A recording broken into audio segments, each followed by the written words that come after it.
Good morning to all, this is Pratima Singh. और एक बार फिर आप सभी का हमारे चैनल पोल पाथ पे स्वागत है। दोस्तों, आज काफ़ी अच्छे क्वेश्चंस हैं, इंपॉर्टेंट क्वेश्चंस हैं, इनकी प्रैक्टिस करेंगे। और आप एक काम करेंगे कि पेन पेपर लेकर बैठेंगे। आप ये नोट करेंगे कि आपके कितने क्वेश्चन गलत हुए हैं।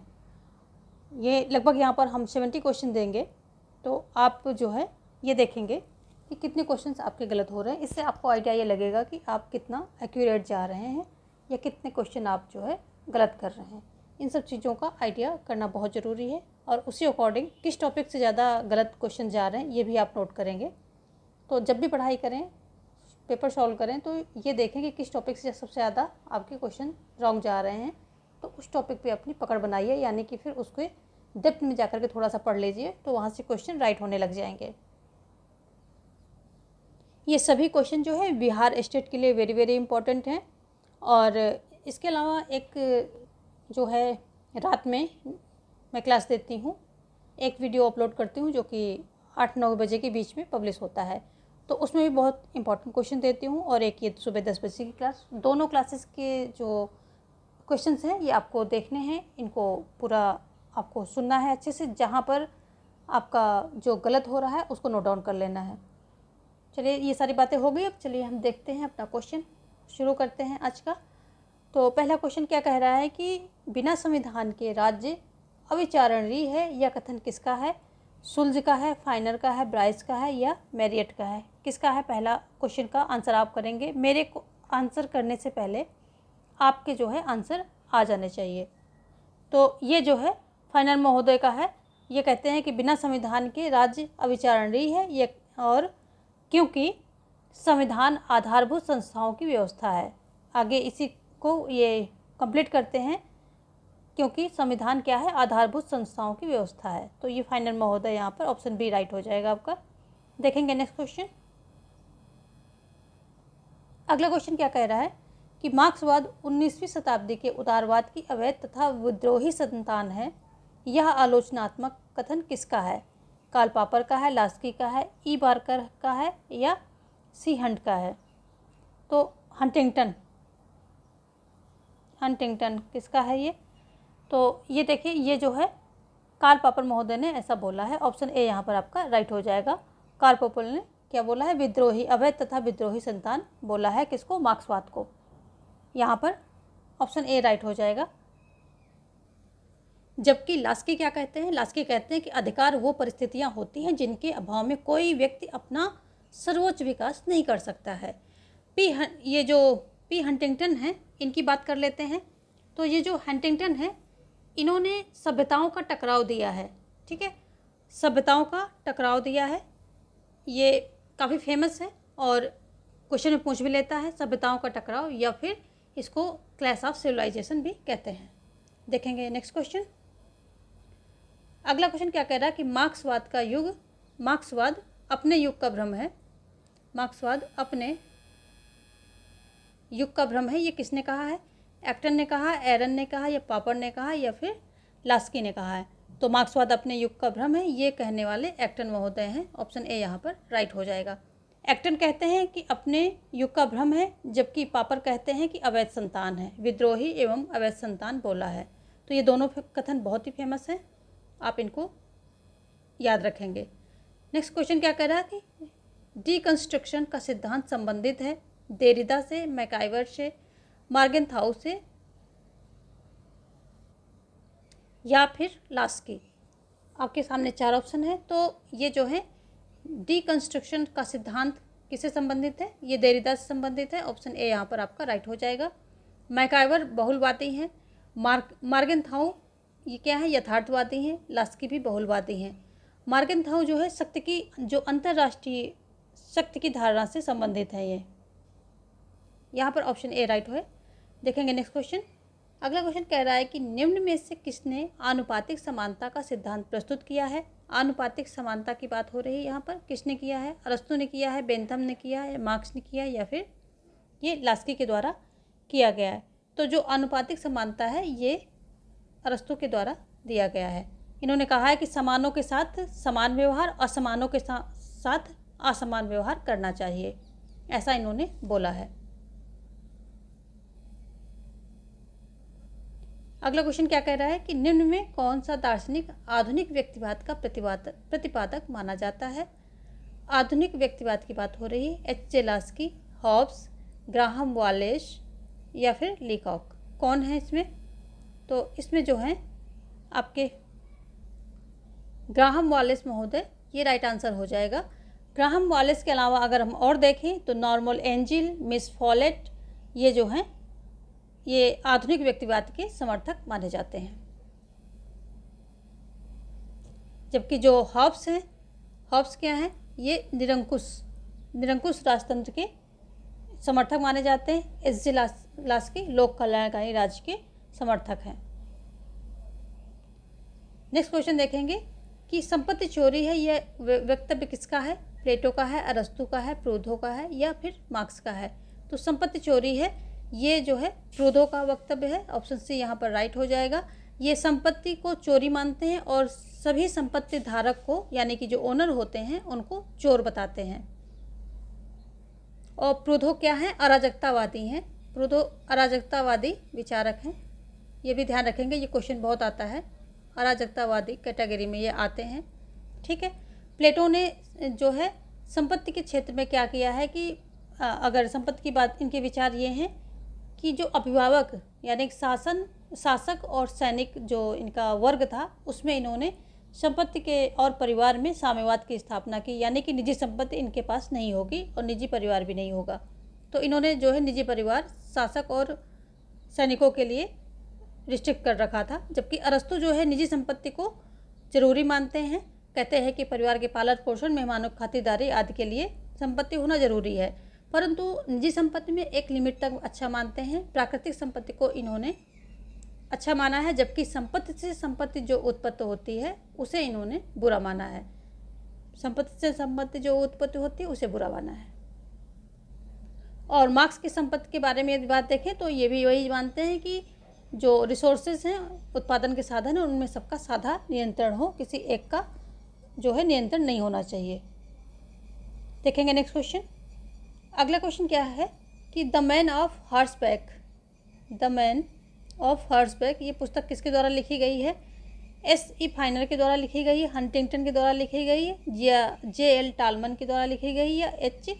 साइमन के द्वारा लिखी गई है? तो यहाँ पर जो है आपका ऑप्शन सी राइट हो जाएगा। ये टालमन के द्वारा लिखी गई है, ऑप्शन सी राइट हो जाएगा। जबकि जो है हंटिंगटन किससे संबंधित है? हंटिंगटन क्लैश ऑफ सिविलाइजेशन इससे संबंधित है। नेक्स्ट देखेंगे विमर्शी लोकतंत्र किस पर बल देता है? किस पर बल देता है? व्यक्तिक अभिमान्यताओं के समुच्चयन से सामूहिक विकल्प का निर्माण, विविध प्रकार के समूहों और समितियों द्वारा समर्थित आदर्शों एवं मानकों के प्रति जन प्रवाहीकरण, या फिर नागरिकों के मध्य संवाद और विचार विमर्श को समान मानना, या फिर प्रत्येक व्यक्ति की अभिमान्यताओं को समान महत्व प्रदान करना। किससे संबंधित है? विमर्शी लोकतंत्र किस पर बल देता है? तो ये ऑप्शन यहाँ पर सी राइट होगा।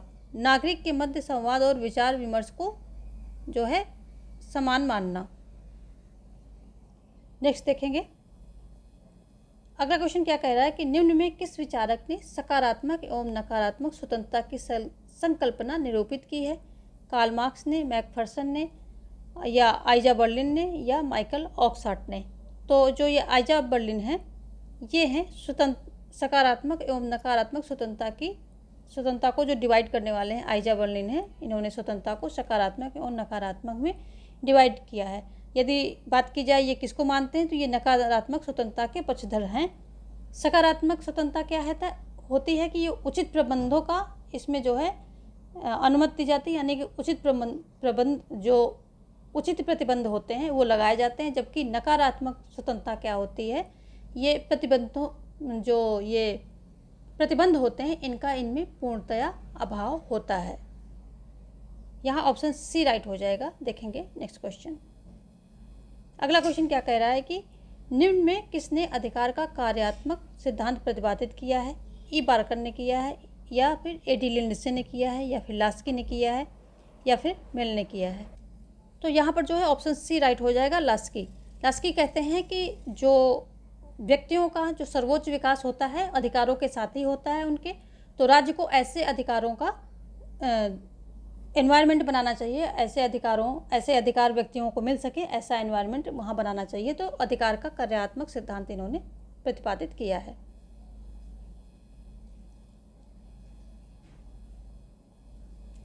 नेक्स्ट क्वेश्चन क्या कह रहा है कि निम्न में कौन सा कथन सही है? सामाजिक नागरिकता के विचार की मांग है। क्या है? ऑप्शन ए है सामाजिक रूप से प्रतिबद्ध नागरिक, नागरिकों के सिविल और राजनैतिक अधिकारों का विस्तार, सक्रिय नागरिक सहभागिता से समाजवादी राजनीति का अनुसरण या सामाजिक तथा कल्याणकारी अधिकारों का विस्तार। तो इसमें जो है ऑप्शन सी यहाँ पर राइट होगा, नहीं बी होगा, सिविल और राजनीतिक अधिकारों के विस्तार की मांग करता है, ऑप्शन बी राइट होगा। सामाजिक नागरिकता के विचार क्या हैं कि ये इसकी मांग करता है कि नागरिकों के सिविल अधिकार और राजनीतिक अधिकार दोनों का विस्तार हो, इस तरह की मांग करता है कौन? सामाजिक नागरिकता। ऑप्शन बी यहाँ पर राइट है। देखेंगे नेक्स्ट क्वेश्चन। अगला है सिद्धांत को प्रतिपादक के साथ सुमेलित करना है। न्याय का स्वेच्छातंत्रवादी सिद्धांत, न्याय का पात्रता का सिद्धांत, न्याय का संकुचन सिद्धांत, न्याय का नारी अधिकारवादी सिद्धांत।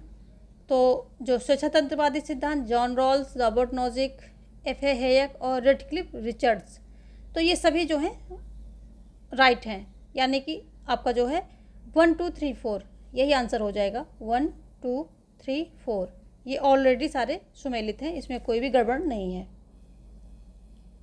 नेक्स्ट क्या कह रहा है?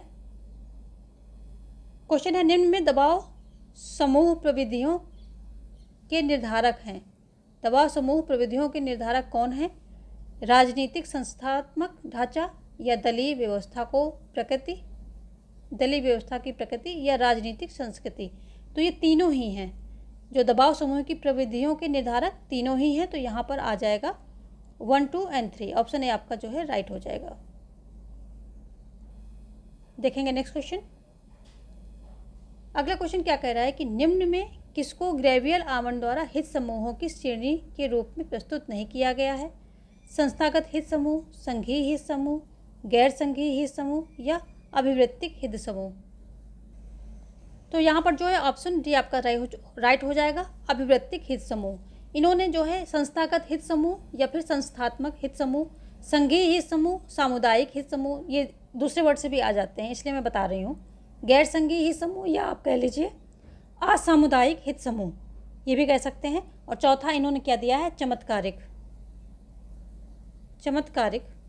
चौथा ये दिया है। तो 4 दिए हैं जिसमें कि ये नहीं है, बाकी ये हैं, इनके नाम कभी अलग बदल के आ जाते हैं। संघीय का जो है सामुदायिक कर देंगे, गैर संघीय का असामुदायिक कर देंगे, और ये जो है चमत्कारिक हो जाएगा। ऑप्शन डी यहाँ पर राइट है। अगला क्वेश्चन क्या कह रहा है कि निम्नलिखित में सुमेलित करना है आपको। ये सिद्धांत है और ये है विचारक।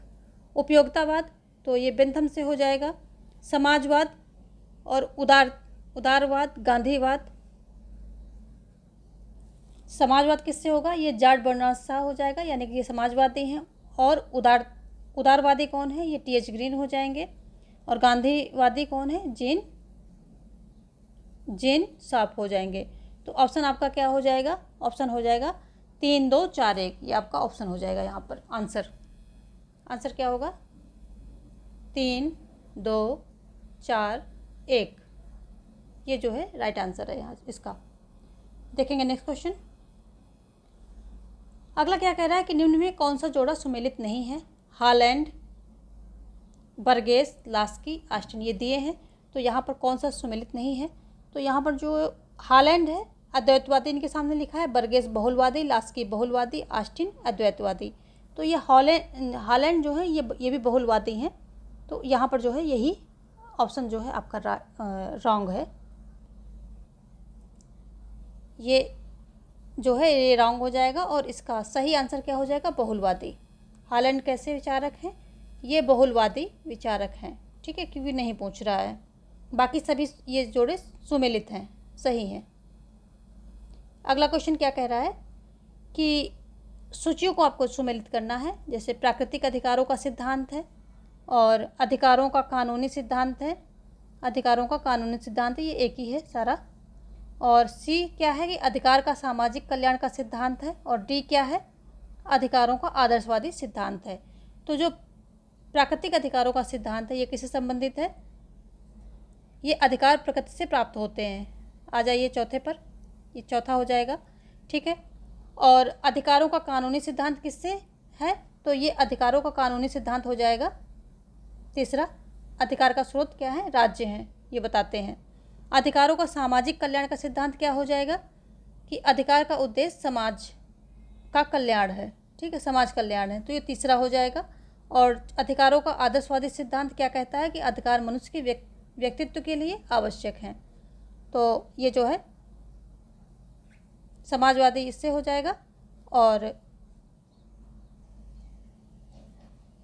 इसमें जो है पहले हम नंबरिंग कर लेते हैं, उसके बाद इसको देखेंगे।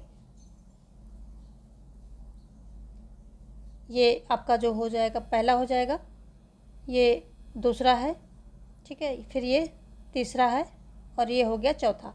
तो प्राकृतिक अधिकारों का क्या है, ये चौथा हो जाएगा इससे संबंधित। और अधिकारों का कानूनी सिद्धांत किससे है, तो ये तीसरा हो जाएगा। अधिकार राज्य का स्रोत होते हैं। अधिकार का सामाजिक कल्याण का सिद्धांत किससे संबंधित है, तो ये दूसरे से। अधिकारों का उद्देश्य समान कल्याण है, दूसरा हो जाएगा। अधिकारों का आदर्शवादी सिद्धांत किससे है, तो ये पहले से हो जाएगा कि अधिकार मनुष्य के व्यक्ति के लिए आवश्यक है, तो यहाँ पहला हो जाएगा। ऑप्शन आपका क्या हो जाएगा, 4 3 2 1, 4, इसका आंसर क्या होगा, 4 3 2 1, ये इसका आंसर हो जाएगा। देखेंगे नेक्स्ट क्वेश्चन।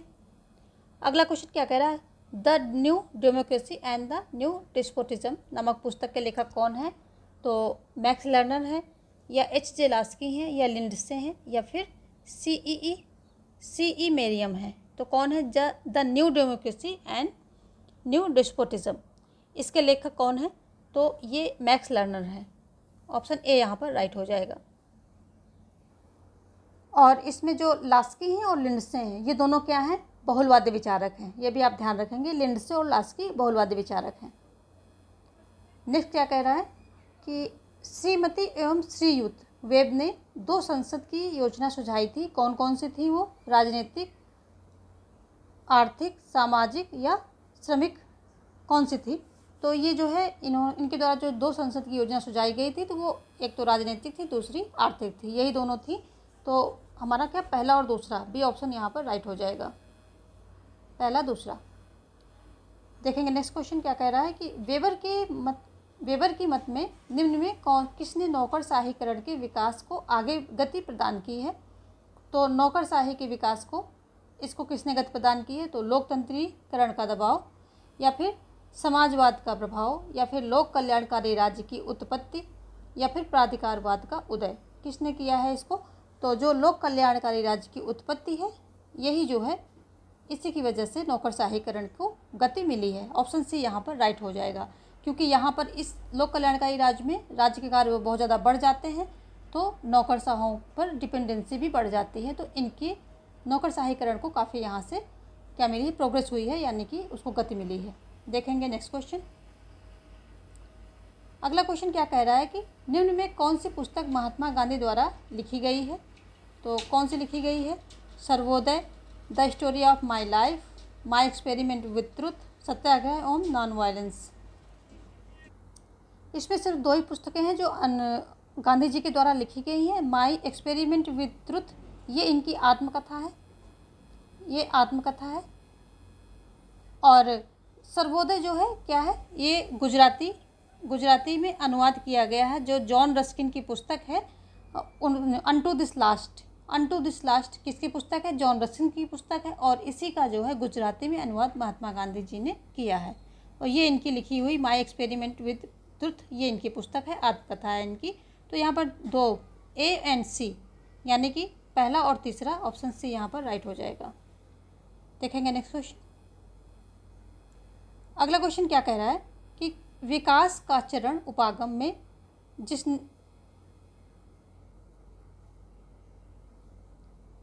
इनमें से किसने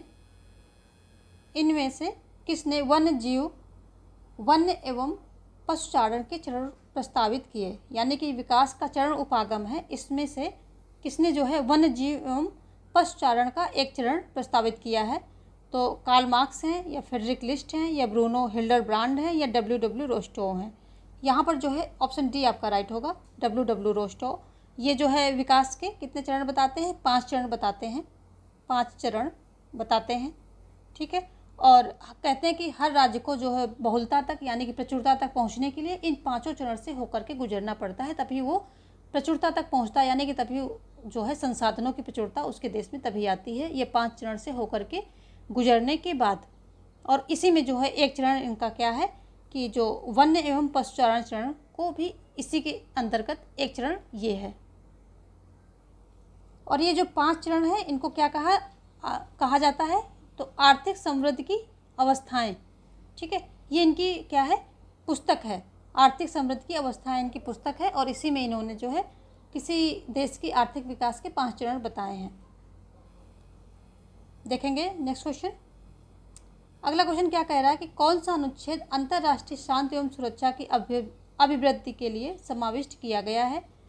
51, 39, 44 या 265? यहाँ पर जो है ऑप्शन ए राइट हो जाएगा, 51।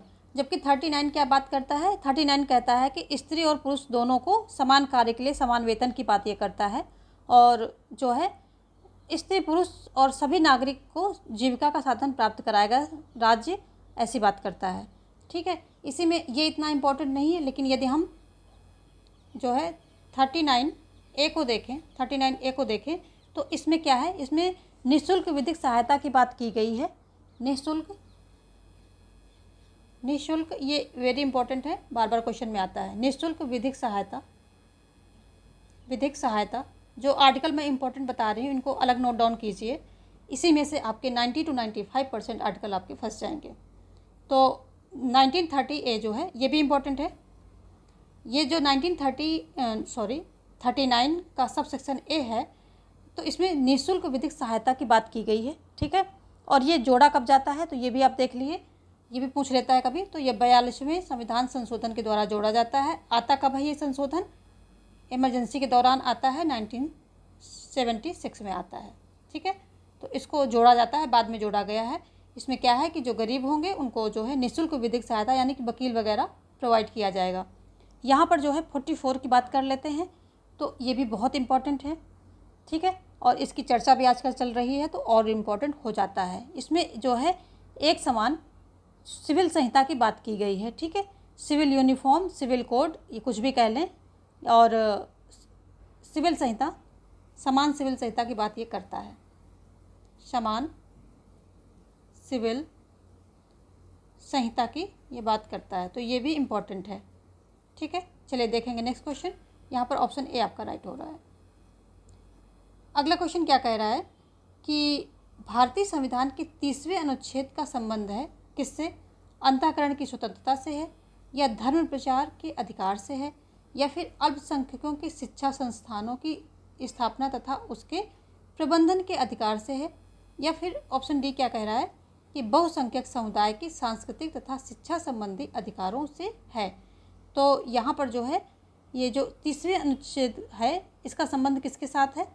इसका संबंध जो है आपका ये जो अल्पसंख्यकों की शिक्षा संस्थानों की स्थापना तथा उसके प्रबंधन के अधिकार से है। ऑप्शन सी यहाँ पर जो है आपका राइट हो जाएगा।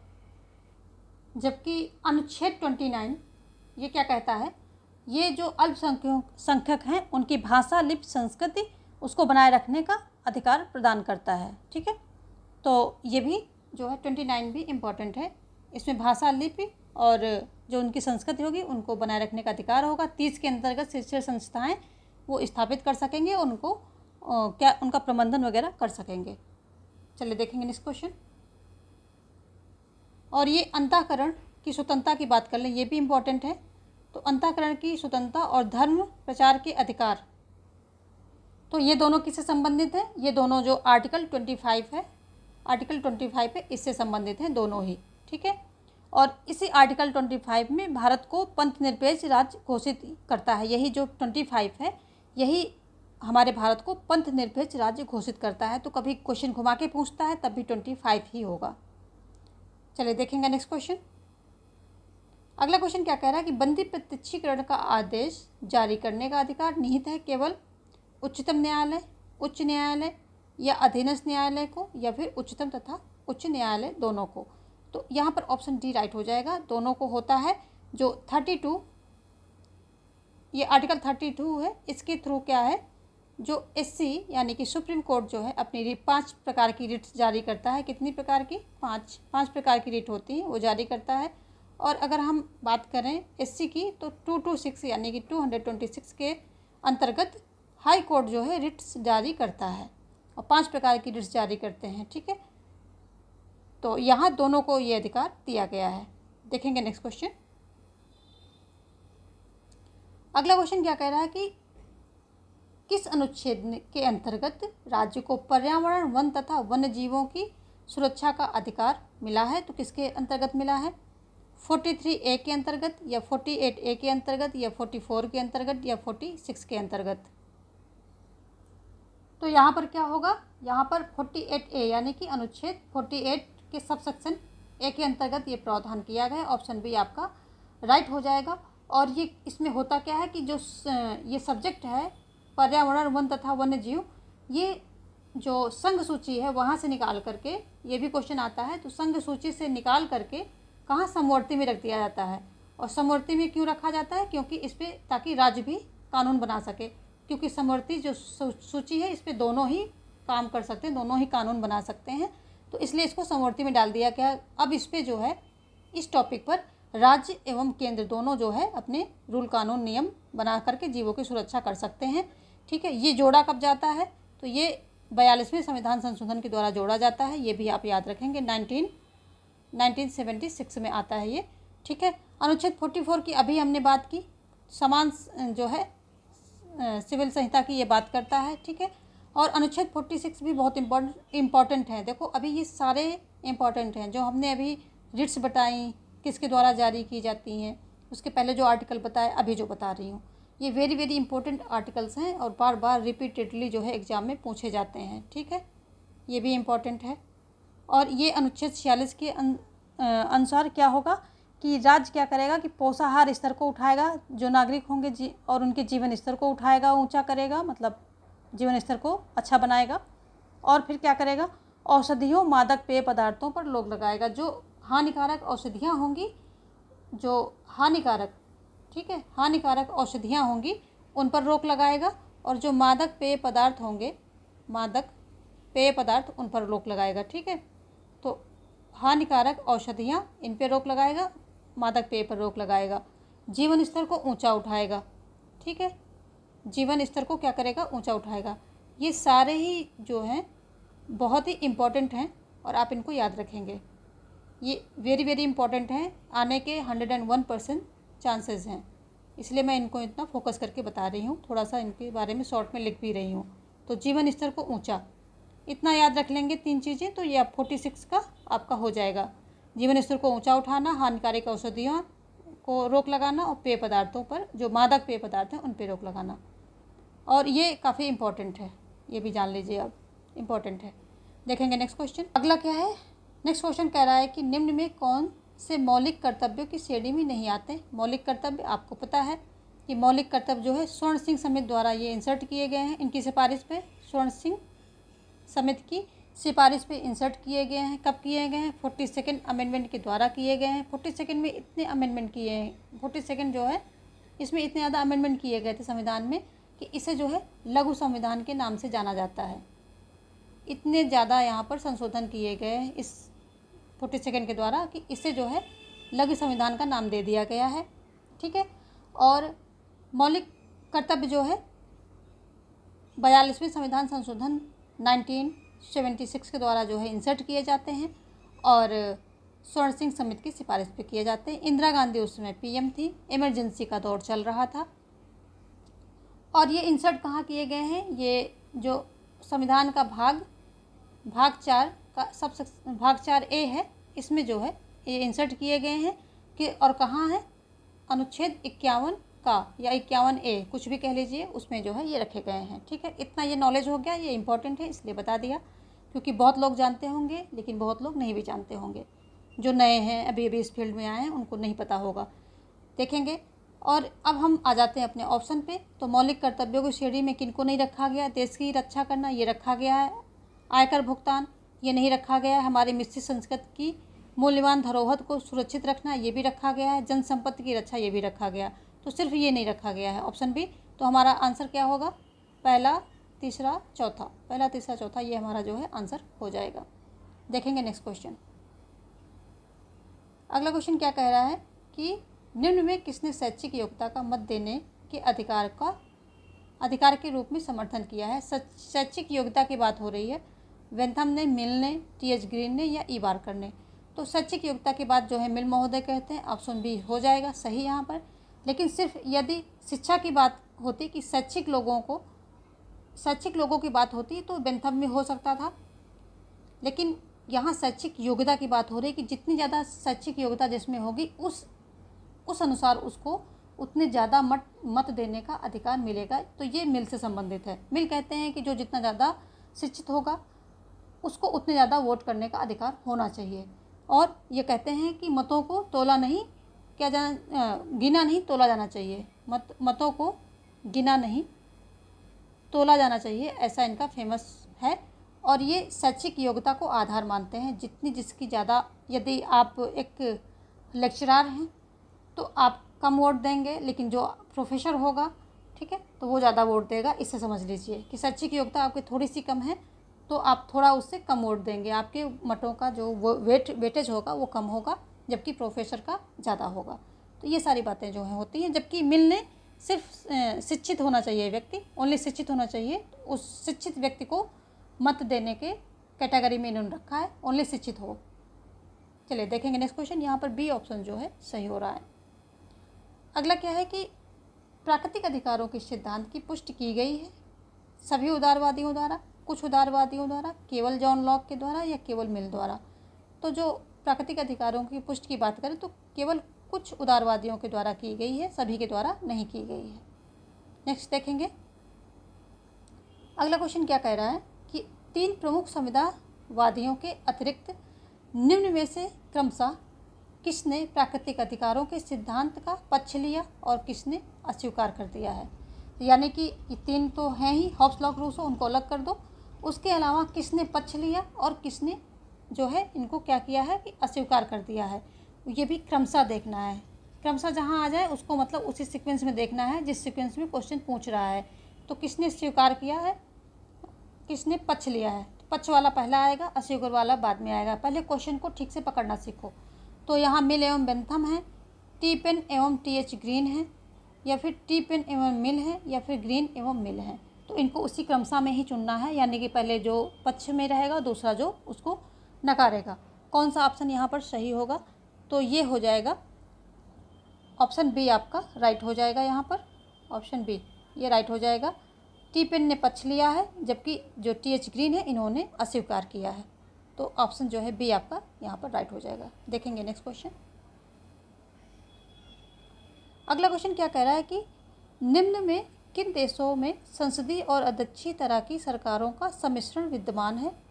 तो ये जो है स्विट्जरलैंड में है, या फ्रांस में, या संयुक्त राज्य अमेरिका में, या फिर जर्मनी में? तो ये फ्रांस में ऐसी व्यवस्था है यहाँ अध्यक्षात्मक और संसदीय दोनों प्रणाली का मिश्रित रूप यहाँ पर फॉलो किया जाता है, और इसीलिए जो है पीएम और राष्ट्रपति के बीच में खींचातानी मची रहती है। देखेंगे नेक्स्ट क्वेश्चन।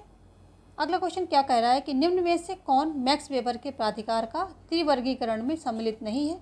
करिश्माई, नैतिक, विधिक, परंपरागत?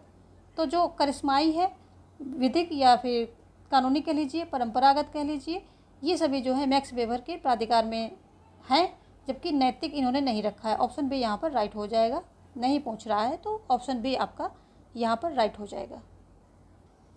देखेंगे नेक्स्ट, हम दूसरी पीडीएफ खोलते हैं और उसके द्वारा कुछ क्वेश्चन को देखते हैं।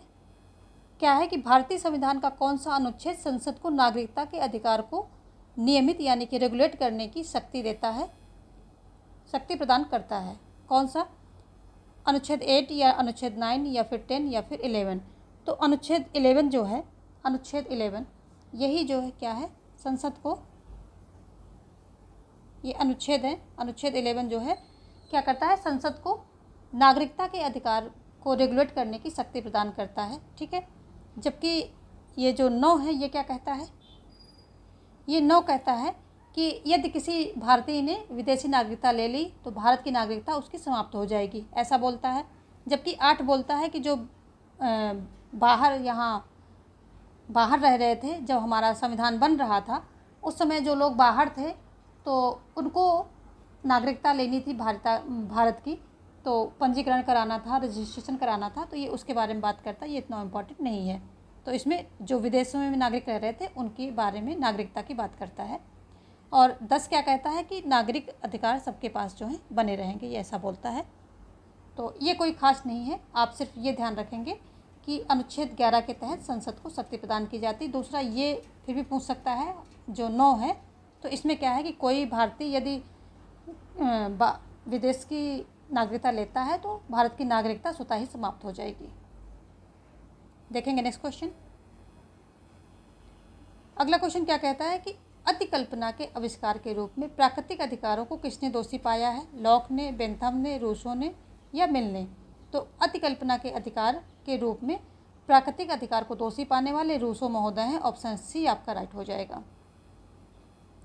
नेक्स्ट देखेंगे, निम्न में कौन सा संविधान का अंग नहीं है, निर्वाचन आयोग, वित्त आयोग, अंतर्राष्ट्रीय परिषद या फिर योजना आयोग।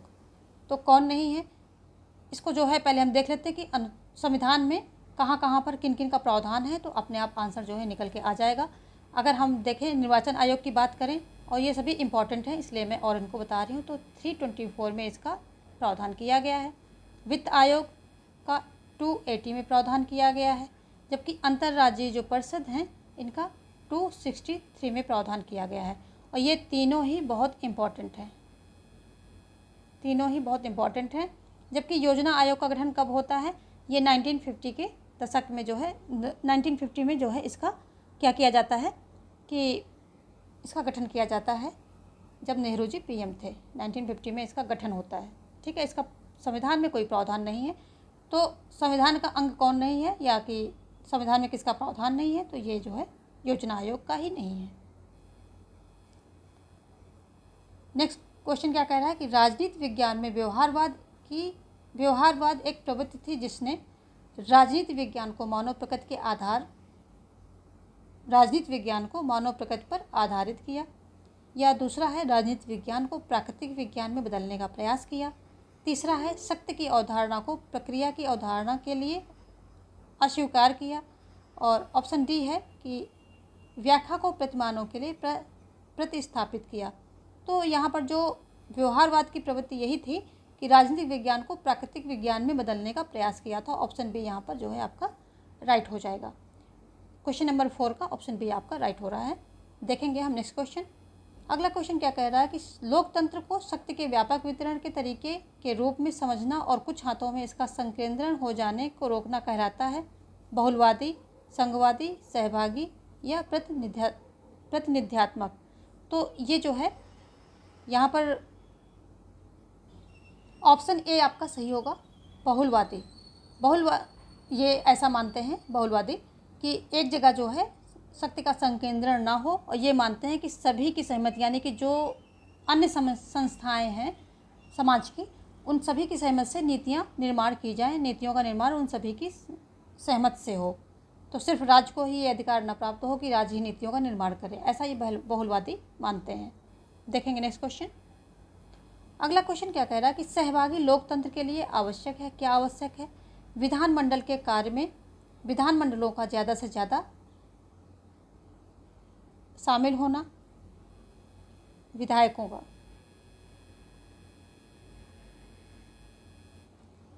का ज़्यादा से ज़्यादा शामिल होना, या फिर अपने निर्वाचन क्षेत्रों के मामले में प्रतिनिधियों का सक्रिय भाग लेना, या फिर अभिशासन के नागरिकों को ज़्यादा से ज़्यादा और सक्रिय भाग लेना, या फिर विवेचना में मतदाताओं की उपस्थिति बढ़ाना। तो इसमें जो है ऑप्शन आपका सी राइट हो जाएगा। अभिशासन में नागरिकों को ज़्यादा और सक्रिय भाग लेना, ये ऑप्शन आपका राइट हो रहा है।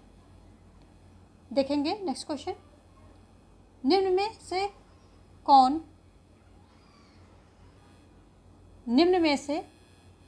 कौन एक राजनीतिक उत्तरदायित्व को सुनिश्चित करने की युक्ति नहीं है, तो कौन नहीं है? आविधिक निर्वाचन, सुविज्ञ जनमत, स्वतंत्र प्रेस और दबाव समूह। तो यहाँ राजनीतिक उत्तरदायित्व की बात की हो रही है, सुनिश्चित करने की बात हो रही है, तो इसमें जो है दबाव समूह ये हो जाएगा, नहीं है, इसमें यही नहीं है। बाकी ये तीनों आविधिक निर्वाचन, सुविज्ञ जनमत यानी कि जागरूक जनता जनमत है, और स्वतंत्र प्रेस, ये सभी जो हैं सामूहिक ये जो राजनीतिक उत्तरदायित्व को सुनिश्चित करने में अपनी योगदान देते हैं, यानी कि अपना भूमिका, इनका रोल होता है। नेक्स्ट क्वेश्चन क्या कह रहा है कि प्रजातंत्र इसलिए वांछनीय है क्योंकि इसमें सकल संतुष्ट शासन की अन्य प्रणालियों की अपेक्षा बेहतर समाहित है। यह किसका ये तर्क जो है किसने दिया है? उदारवादियों ने दिया, उपयोगितावादियों ने दिया है, मार्क्सवादियों द्वारा या समाजवादियों द्वारा? तो ये कथन जो है उपयोगितावादियों द्वारा दिया गया है। ऑप्शन बी आपका यहाँ पर राइट हो जाएगा। इसमें जो बेंथम कहते हैं उनका एक कथन है कि यदि जो है लोकतंत्र में ही सबसे ज़्यादा अधिक जो उनका सूत्र है, अधिकतम लोगों का अधिकतम सुख, ये लोकतंत्र में ही सबसे ज़्यादा जो है सफल रहेगा, क्योंकि लोकतंत्र ऐसा है कि वहाँ बहुमत के आधार पर सारी चीज़ें होती हैं। उपयोगितावादियों का मानना है कि अधिकतम लोगों का हित जो है प्रजातंत्र में ही हो सकता है, शासक और शासित के बीच में समन्वय भी इसी में है। ठीक है, तो चलिए देखेंगे नेक्स्ट क्वेश्चन। यहाँ पर भी राइट हो रहा है। अगला क्वेश्चन क्या कह रहा है कि निम्न में कौन एक संकल्पना नागरिक को प्रजा होने से भिन्न करती है? कर्तव्य, आज्ञाकारिता, अधिकार, देशभक्ति। तो ये जो अधिकार है यही भिन्न करती है, क्योंकि जो अधिकार होते हैं ये नागरिक के पास होते हैं, लेकिन जो प्रजा होती है उसको वो विवश होती है आज्ञा पालन करने के लिए, लेकिन उसके पास जो है अधिकार नहीं होते हैं। तो क्वेश्चन जब अपोजिट आ जाए कि प्रजा के लिए पूछता है, तो उसकी बात ये हो जाएगी आज्ञाकारिता, जो यानी कि इसको आज्ञा मानने के लिए जो है प्रजा विवश होती है, बट प्रजा के कोई अधिकार नहीं होते हैं, जबकि नागरिकों के अधिकार होते हैं। तो ये अधिकार, ऑप्शन सी यहाँ सही हो जाएगा। जो अधिकार की संकल्पना है यही नागरिक को प्रजा से भिन्न करती है। देखेंगे नेक्स्ट क्वेश्चन। अगला क्वेश्चन क्या कह रहा है कि विधि का शासन जिस प्रकार की समानता को प्रतिस्थापित करता है वह है मूल विषयक, प्रक्रियात्मक, वितरक या प्रतिमानित। तो जो विधि का शासन है ये क्या है? समानता को प्रतिस्थापित करता है, वह है प्रक्रियात्मक। ऑप्शन यहाँ पर जो है ऑप्शन बी यहाँ पर सही होगा आपका, प्रक्रियात्मक। ये जो है जो विधि का शासन है ये एविडेसी ये इंपॉर्टेंट है, इसको देख लीजिए। एविडेसी के द्वारा दिया गया है। ये अवधारणा किसके द्वारा दी गई है? एविडेसी के द्वारा दी गई है विधि के शासन की अवधारणा। और कौन सी इनकी पुस्तक है? तो introduction to the study of the law of constitution. फिर एक बार सुन लें, introduction to the study of the law of constitution, ये इनकी पुस्तक है। इसी में इन्होंने विधि के शासन की अवधारणा का जो है प्रतिपादन किया है, यानी कि विचार वहाँ पर दिए हैं। और ऑप्शन बी यहाँ पर राइट हो जाएगा। अगला क्वेश्चन अम्बेडकर से संबंधित है। क्या कह रहा है क्वेश्चन कि अम्बेडकर ने अपनी पुस्तक द अनटचेबल में अछूत के उद्भव के लिए निम्नांकित में से कौन सा सिद्धांत प्रस्तुत किया? ऑप्शन है आपके सामने, आमूल परिवर्तनवादी, व्यवसायिक सिद्धांत, अछूत का बौद्ध धर्मी उद्भव या नजाति विषयक सिद्धांत। तो इसमें जो है अनटचेबल में अछूत के उद्भव के लिए कौन सा सिद्धांत दिया था? तो ये अछूत का बौद्ध धर्मी उद्भव, ये ऑप्शन सी यहाँ पर राइट हो जाएगा। और आप जैसे जानते हैं कि ये अम्बेडकर को संविधान का वास्तुकार बोला गया है, इनका बहुत बड़ा रोल रहा है संविधान बनाने में। और ये जो है लेकिन ज़िंदगी भर ये जो अछूत प्रथा थी हमारे देश में, इसके प्रति लड़ते रहे, इसका विरोध करते रहे। और जो अछूत थे, जो बैक कास्ट थे, तो उनको हमेशा कहे कि पढ़ो लिखो, शिक्षित बनो और संघर्ष करो। इस चीज़ के लिए हमेशा जो है ये प्रेरित करते रहे। तो ये इनका सेंटेंस क्वेश्चन में भी आता है। देखेंगे नेक्स्ट क्वेश्चन। यहाँ पर जो है सी ऑप्शन राइट हो रहा है। अगला क्वेश्चन क्या कह रहा है कि संप्रभुता के अद्वैतवादी सिद्धांत का मुख्य दोष यह है कि अधिकांश जनता से आज्ञा पालन की अपेक्षा करता है।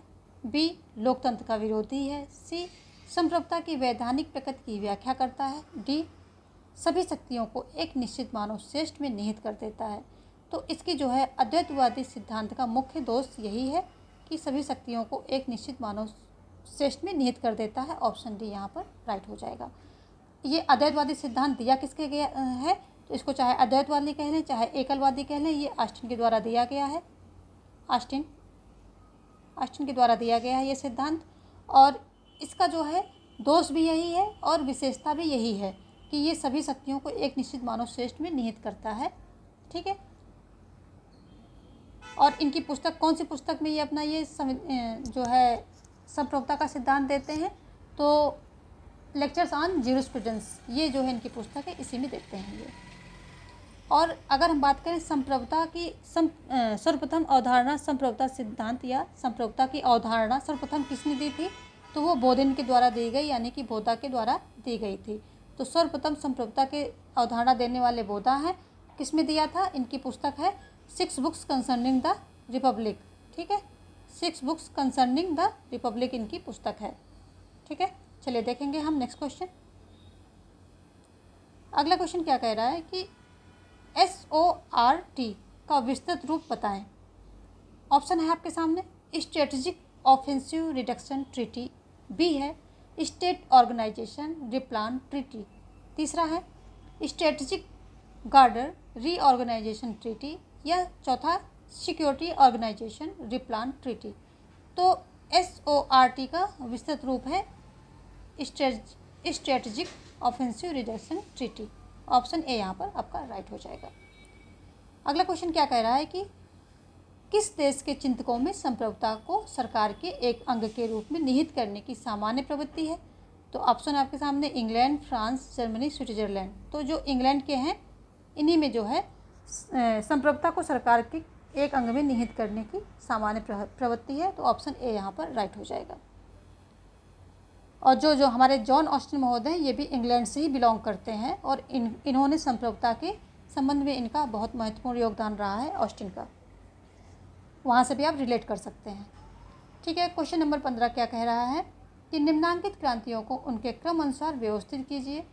फ्रांसीसी क्रांति, बोल्शेविक क्रांति, मेंशेविक क्रांति और अक्टूबर क्रांति। ठीक है, इसको जो है इसके क्रम के अनुसार आपको लगाना है, कौन सा पहले आया कौन से बाद में आया, और आंसर देना है आपको।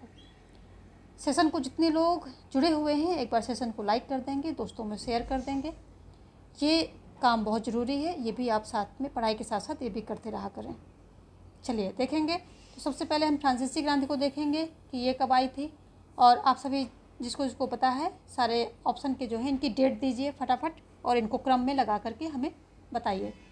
तो क्वेश्चन नंबर 15 को हम देख रहे हैं। तो सबसे पहले देखेंगे हम फ्रांसीसी क्रांति कब आई। फ्रांसीसी क्रांति आती है 1789 में, 1789 में आती है। बोल्शेविक क्रांति की बात करें तो ये आती है 1917 में, लेकिन यहाँ पर दो क्रांतियाँ बहुत करीब हैं तो हमें डेट यहाँ देखना पड़ेगा। ये 17-18 नवंबर में आती है। ठीक है, मेंशेविक क्रांति की बात करें हम, ऑप्शन जो सी है आपका, इसकी बात करें तो ये आती है 1703 में आती है। ठीक है, और अक्टूबर क्रांति की बात करें तो ये 25 अक्टूबर को आती है, इसीलिए अक्टूबर इसको अक्टूबर क्रांति के नाम से जाना जाता है। तो ये 25 अक्टूबर को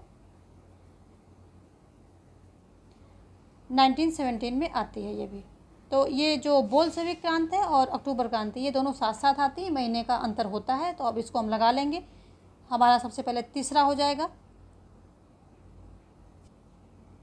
फिर पहला हो जाएगा, तीसरा, पहला और फिर चौथा और दूसरा। ठीक है, ऑप्शन कर लेते हैं यहाँ पर, तीसरा, पहला, चौथा और दूसरा, ये आपका सही सीक्वेंस हो जाएगा। देखेंगे नेक्स्ट क्वेश्चन। अगला क्या कह रहा है कि निम्न में कौन संप्रभुता के अद्वैतवादी सिद्धांत का प्रमुख प्रवक्ता था। अद्वैतवादी सिद्धांत है चाहे एकलवादी कह लीजिए। तो ऑप्शन है लॉक, बेंथम, बोधा, ऑस्टिन। तो ये ऑस्टिन थे, ऑप्शन आपका डी सही हो जाएगा। जबकि बोधा जो है सर्वप्रथम संप्रभुता के अवधारणा को देने वाले हैं। 6 बुक्स कंसर्निंग द रिपब्लिक ये इनकी पुस्तक है बोधा की। ठीक है, देखेंगे नेक्स्ट क्वेश्चन। स्वतंत्रता पर 4 निबंध नामक पुस्तक किसने लिखी है। तो हर्बर्ट स्पेंसर, जे.एस. मिल या अर्नेस्ट बार्कर या आइजैक बर्लिन। तो ये आइजैक बर्लिन जो है इनके द्वारा जो है ये लिखा गया है स्वतंत्रता पर 4 निबंध। और इन्होंने स्वतंत्रता को 2 घटकों में विभाजित किया है, नकारात्मक एवं सकारात्मक, और ये नकारात्मक के पक्षधर हैं। ये सारी बातें आप ध्यान रखेंगे। चलिए देखेंगे। स्पेंसर जो है वैज्ञानिक व्यक्तिवाद के प्रवक्ता हैं, वैज्ञानिक व्यक्तिवाद जो है कि जनक माने जाते हैं। ठीक है, ये भी आप याद रखेंगे। ये इम्पोर्टेंट है। वैज्ञानिक व्यक्तिवाद, जेम्स मिल स्वतंत्रता के प्रबल समर्थक हैं। ऑन लिबर्टी इनकी पुस्तक है, ये भी आप याद रखेंगे। चलिए देखेंगे नेक्स्ट क्वेश्चन। अगला क्वेश्चन क्या कह रहा है कि सामाजिक अनुबंध सिद्धांत का केंद्र बिंदु है राज्य एक मानवकृत संस्था है, संप्रभु है, लोकतांत्रिक है, निरंकुश है। तो सामाजिक अनुबंध का जो केंद्र बिंदु है ये बताता है कि राज्य एक मानवकृत संस्था है, मानव ने अपने जो है समझौता करके के इसको निर्माण किया है अपने जो हित हैं उनको फुलफिल करने के लिए। ठीक है, तो ऑप्शन ए यहाँ पर राइट हो जाएगा। अगला क्या है कि जो विचारक राज्य को संघों का संघ मानते हैं उन्हें समाजवादी कहा जाता है, संघवादी कहा जाता है, अराजकतावादी कहा जाता है या बहुलवादी कहा जाता है। तो जो विचारक राज्य को संघों का संघ मानते हैं उन्हें बहुलवादी कहा जाता है। और इनका फेमस एक वाक्य है राज्य संघों का संघ है, ये भी याद रखेंगे, ये बहुलवादियों से ही संबंधित है। ये कहते हैं राज्य संघों का संघ है। अगला क्वेश्चन क्या कह रहा है कि सामाजिक संविदावादी विचारक यह सिद्ध करना चाहते हैं कि राज्य सर्वशक्तिमान है, राज्य सदा ही सही होता है, राज्य मानवकृत है, राज्य समाज से पहले का है। तो अभी अभी हमने बात की संविदावादी जो है ये सिद्ध करना चाहते हैं कि राज्य मानवकृत है, उन्होंने समझौता करके इस राज्य की जो है राज्य का निर्माण किया है, गठन किया है। तो राज्य मानवकृत है, यही जो है ये बताना चाहते हैं। देखेंगे नेक्स्ट क्वेश्चन। अगला क्वेश्चन क्या कह रहा है कि राज्य की उत्पत्ति का सर्वाधिक स्वीकार्य सिद्धांत क्या है? शक्ति का सिद्धांत, सामाजिक संविदा का सिद्धांत, विकासवादी सिद्धांत, दैवीय उत्पत्ति का सिद्धांत। तो जो सर्वाधिक स्वीकार्य सिद्धांत है ये विकासवादी सिद्धांत, चाहे ऐतिहासिक सिद्धांत कह लीजिए, राज्य की उत्पत्ति का ऐतिहासिक सिद्धांत कह सकते हैं, राज्य की उत्पत्ति का विकासवादी सिद्धांत कह सकते हैं। तो यही सबसे ज़्यादा जो है ये मान्य है। ठीक है, शक्ति सिद्धांत की बात करें तो ये इसके प्रतिपादक कौन है? ओपनहाइमर इसके प्रतिपादक हैं। ठीक है, ओपनहाइमर। सामाजिक संविदा सिद्धांत से कौन है? हॉब्स, लॉक, रूसो जुड़े हुए हैं, लेकिन इसका वैज्ञानिक प्रतिपादक अगर पूछते हैं कि वैज्ञानिक प्रतिपादक कौन है, वैज्ञानिक रूप से इसका प्रतिपादन करने वाले, तो रिचर्ड हुकर हैं। आप नॉलेज के लिए इसको रख लें, ये ज़्यादा क्वेश्चन में आता नहीं। हॉब्स, लॉक, रूसो ही इससे जुड़े हुए हैं। आगे जो दैवीय उत्पत्ति की सिद्धांत की बात करें तो इससे कौन है? इससे रॉबर्ट फिल्मर इसके कौन है? प्रणेता हैं, यानी कि जनक हैं। और इनकी पुस्तक क्या है? पैट्रियाका पूछ ली जाती है, पैट्रियाका इनकी पुस्तक है। ठीक है, इसके अगर बोले प्रबल समर्थक कौन है? प्रबल समर्थक दैवीय उत्पत्ति के सिद्धांत के, तो जेम्स प्रथम है। इनकी पुस्तक क्या है? तो लॉ ऑफ फ्री मोनार्की इनकी पुस्तक है, जेम्स प्रथम की। चलिए देखेंगे नेक्स्ट क्वेश्चन। अगला क्वेश्चन क्या कह रहा है? किस सिद्धांत का यह मानना है कि राज्य की उत्पत्ति युद्ध स्थल में होती है? किसकी? सामाजिक अनुबंध का सिद्धांत, शक्ति का सिद्धांत, दैवीय सिद्धांत, विकासवादी सिद्धांत। तो जो है ये राज्य की उत्पत्ति युद्ध स्थल में होती है, ये शक्ति का सिद्धांत मानता है। ऑप्शन जो है आपका बी राइट हो जाएगा। ठीक है, जबकि दैवीय सिद्धांत क्या मानता है कि जो है राज्य ये ईश्वर का अवतरण है और राजा जो है ईश्वर के प्रति उत्तरदायी होगा। विकासवादी सिद्धांत कहता है कि राज्य का विकास ग्रेजुअली यानी कि सने सने हुआ है। ठीक है, सामाजिक अनुबंध सिद्धांत कहता है कि जो है सामाजिक समझौते के द्वारा समाज का उद्भव हुआ है। चलिए देखेंगे नेक्स्ट क्वेश्चन। अगला क्वेश्चन क्या कहता है कि लॉक के अनुसार निम्न में कौन सा प्राकृतिक अधिकार नहीं है? जीवन, स्वतंत्रता, समानता, संपत्ति। तो लॉक के अनुसार जो है समानता ये इनका प्राकृतिक अधिकार नहीं है। जीवन, स्वतंत्रता, संपत्ति ये 3 अधिकार हैं और संपत्ति को इन्होंने सबसे ज़्यादा महत्व दिया है और संपत्ति के अंदर ही इन दोनों को समाहित किया है। ठीक है, इन दोनों को समाहित किया है। यहाँ पर ऑप्शन क्या हो जाएगा? सी आपका राइट हो जाएगा।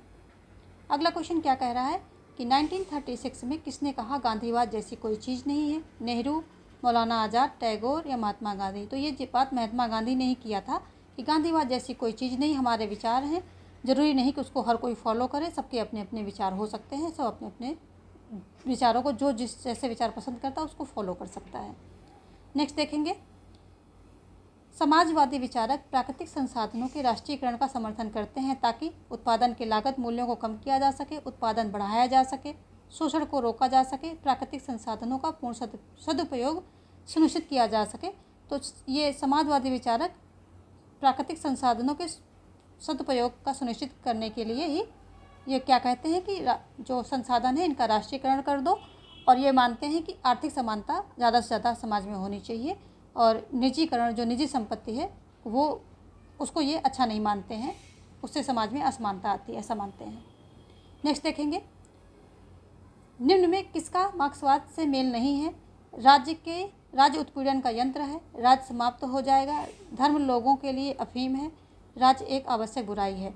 तो देखो, धर्म लोगों के लिए अफीम है, ये मार्क्स ने कहा है, ये भी मार्क्स ने कहा है, ये भी मार्क्स ने कहा है, लेकिन राज्य एक आवश्यक बुराई है, ये उदारवादियों का कथन है। ऑप्शन जो है डी आपका राइट हो जाएगा, क्योंकि ये उदारवादी मानते हैं, उदारवादियों का कथन है ये। चलिए देखेंगे नेक्स्ट क्वेश्चन।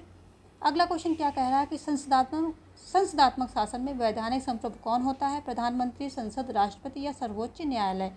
तो कौन होता है? तो इसमें जो है वैधानिक संप्रभु की बात हो रही, तो ये राष्ट्रपति होता है। प्रधानमंत्री क्या होता है?